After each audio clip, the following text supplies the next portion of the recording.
hey, it's okay, it's okay. You're okay. You're safe. I know it was scary, but I saved you, okay? I saved you. You're okay. You're alive now. You're alive. You're here with me, and you're okay. Just breathe, alright? I know it might feel a little funny, but just breathe. It'll calm you down. There you go. You're okay. Are you feeling better? I'm glad. You're safe here, I promise. You're cold? I'll get you a blanket, alright? And I'll turn up the heat. And are you feeling warmer? No? Oh, I'm sorry, sweetheart. I'm not sure I can take away that kind of cold. It's to be expected, considering your circumstances. The trauma, yeah. And also, I don't want to alarm you because everything is going to be okay now. It's all totally fine. And you're safe, and it's good. And sorry, I don't mean to make you nervous. It's just that you kind of, sort of, maybe died. No, no, no, no, no, no, no, no, no. Don't panic. Please don't panic. You just stop panicking. There's no need to panic. You're safe here. It's okay, alright? It's okay. You're okay. I'm so sorry about what happened to you. I saw your picture on the news. You were so young and so beautiful. It just didn't seem fair, so I decided to bring you back. I'm a necromancer. My grandmother called it a gift. My mother called it a curse. Family, right? Honestly, it's just something I do sometimes. It comes naturally to me. I have a few friends who are in a similar situation to yours, and I promise it is totally normal that you're feeling cold. You don't have any blood left, and your cells aren't really active the way they used to be. Also, it might be the icy fingers of death still clutching at you. At least, I'm pretty sure that's what Ezekiel was always getting at. I think he might have, seen too much. Or maybe he's just eccentric. Anyways, it's probably the blood thing. You were embalmed, which is for the best. It kept you fresh a little longer.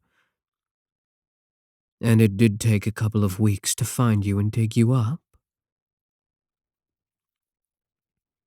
If you're going to be technical about it, I didn't exactly bring you back to life. I mean, I guess I did, depending on your definition of life. But long story short, you're basically a ghost possessing your own corpse. The good news is you're not going to decay any more than you already have. I was able to save you before your nails and teeth fell out, and your hair looks amazing. I think you're smelling the formaldehyde. It's in your veins, so hopefully you'll get used to it. There's not much we can do about that without cutting you up more. I was referring to the, Y incision? From your autopsy. You were murdered, darling. I imagine it's upsetting, but they had to collect evidence. They were trying to do right by you. Don't worry, he can't hurt you anymore. He can't hurt anyone anymore. It was that weird guy, right? With the nose and chin and the eyes. He was from your... Good, great. I already had Joe kill him. And it would have been so embarrassing if it had turned out he was innocent the whole time. I would have felt like such a jerk. Joe's the skeleton in the corner, with the mace. Cool guy. Doesn't talk much. You know, obvious reasons.